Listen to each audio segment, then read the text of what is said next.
Okay, so today we have TVI by the Stooges, and this one is from Funhouse from their 1970 album. So I remember back in high school, I used to listen to a couple songs from the Stooges. I remember No Fun, I Want to Be Your Dog, and Search and Destroy. I think those are like the only ones I listened to. I've never listened to TVI, and yeah, like I said, I haven't really listened to these guys since high school, so I'm intrigued. I want to get into them again.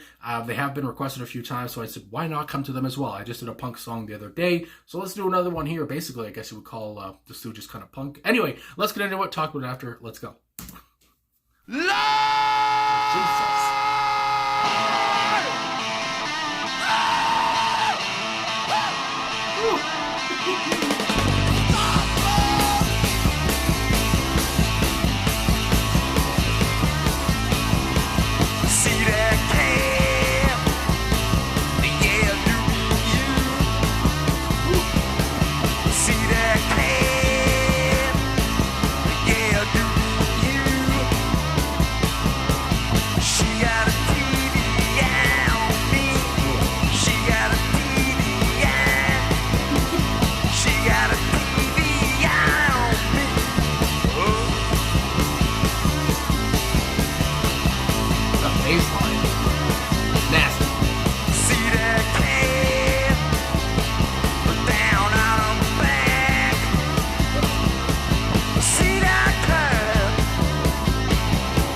Okay, TVI by the Stooges. So like I said at the top, I do know a few Stooges tracks, and I don't know this one. This was not familiar at all. I mean, my God. But again, think about a song like "I Want to Be Your Dog," which is sexual. It's kind of horny, raunchy, whatever, and relatable too.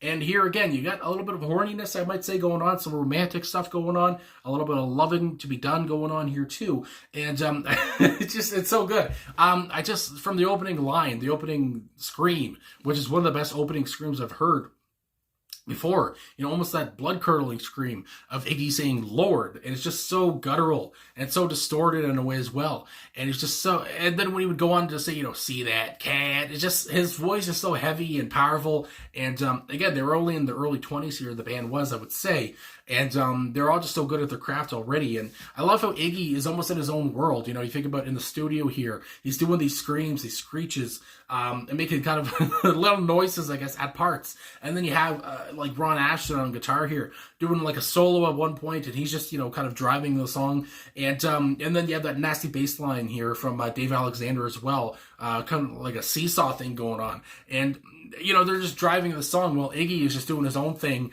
and these guys just sounded so well together. They were a dangerous band. I mean, my God.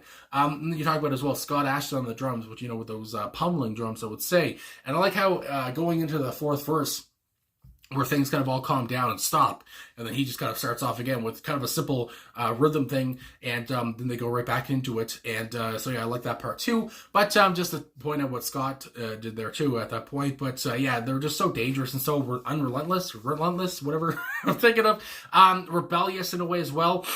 They sounded like a riot. I mean, my God, it's just four guys on this track, I would say, and they just sounded like so much fun, and they had so much energy, and I think about too, at the time that this was made in 1970, and how they would kind of pioneer, you would say, punk in a way, because this is, as Wikipedia puts it, proto-punk, kind of avant-garde stuff, stuff you didn't hear too much of at this point, and how they would influence guys coming along like, my goodness, the Ramones, the Sex Pistols, the Clash, whatever, these guys who would be big faces of the punk scene, punk rock scene, and how these guys were kind of ahead of their time in this, with, the Stooges here. It's just so good. And again, Iggy Pop, I think about today, and how he's probably, he's in his 70s at this point, I would think.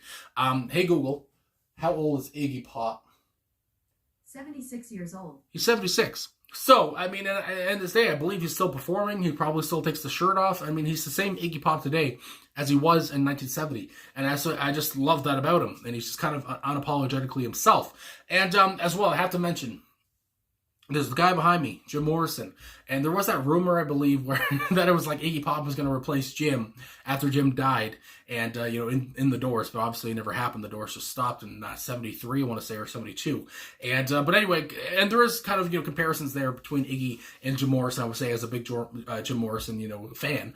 Yeah, and his voice, that guttural voice that he has, that powerful voice he had, the screams he can do, it does remind me of Jim a little bit. And the way the band kind of jammed out does remind me of the Doors. So yeah, I can see the comparisons there, and I just have to mention that as well. And, as a big Doors fan, that I do see it in the song as well. And again, 1970, the Doors were out at this time as well, too, so I just love it a lot. And there was a kind of psychedelic feeling I got in the track, too, I have to mention now that I talk about the Doors. So, anyway, my God, these guys were very good. And going on here, and the lyrics, my goodness, with the intro, Lord, and again, the way he sings it, I'm not going to sing it like that, but Lord, stop it, and just that intro, just so simple, and it's just, and the way he delivers it is just so good. His delivery through the whole track is so good. Like I said with the first verse, see that cat, but the way he says it, again, it's just so, grabbing. I mean, it's so, you want to listen to more of the song, obviously. Yeah, I do mean you. And again, kind of, I guess, playing with the audience. Yeah, I do mean you. See that cat? Yeah, I do mean you. And again, I love the whole point of cats here. Again, this is the 70s. We're talking about the lingo back then. See that cat? I guess you would say to see that woman, I guess you would say as well. And there is an annotation here on Genius.com. I don't read these all the time, but this is kind of interesting. It does say that this song was originally going to be called See That Cat, but I guess they changed it to TVI, because why not? Then we go on with the chorus. She got a TVI on me. She got a TVI. He has so much swagger as well to his voice here too. It's just, again, it's so grabbing. I can't say it enough. And again, there's another annotation here that I find pretty cool, interesting, whatever. And it says that apparently TVI was a code Stooges, Ron, and Scott Ashton's sister used with her friends to describe a guy she liked. If one of the girls liked a guy, they had a TVI on them. Supposedly TV stood for twat vibe, or twat vibe, I guess you would say. Either way, I guess, it's a guy that they wanted to get with, and that seems to be what's going on here. This girl likes Iggy, and Iggy likes this girl, and or maybe they're already together. I mean, I guess you could have a TVI on somebody you're already with, but either way, they're looking at each other, seems like, and it's bordering on, a little bit of something is about to happen. Anyway, see that cat down on her back. Again, I think about how kind of there's a little bit of a horniness thing going on here. Whatever, see that cat down on her back. She's in a vulnerable position, it seems like, and Iggy's about to pounce. And then we have the chorus again. She got a TVI on me. I just love the repetition. It's so catchy. And then the chorus one more time there after the third verse, which is basically the same as the others. And then the fourth one, see that cat? Yeah, I love her so. See that cat? Yeah, I love her so. And then the chorus to finish it off, she got a TVI on me. And I just love the woes and the uhs and everything Iggy is doing here on the mic. It's just so good, and it just seems it fits so well with the song and the context here, and just who the Stooges were. And my goodness. So yeah, again, there wasn't too many lyrics to go over here, so I guess that's all I gotta really say. But of course, I don't think I mentioned it, but Iggy Pop is the only one left here alive. So rest in peace again. I might as well say to Ron, Dave, and Scott. These guys were just so good. They created magic together, obviously, and I know that they were inducted in the Rock and Roll Hall of Fame, as they should be. Again, they're pioneers. The sound was ahead of their time here, and their sound obviously influenced a lot of guys to come along, a lot of bands to come along, and so I liked this a lot. From the opening scream, it just had me. So anyway, I guess that's all I gotta say. So thanks for watching. Thanks for my goodness, my voice. Thanks for liking, subscribing, commenting, all this stuff. Really appreciate all the support, and I'll talk to you guys again soon. I will.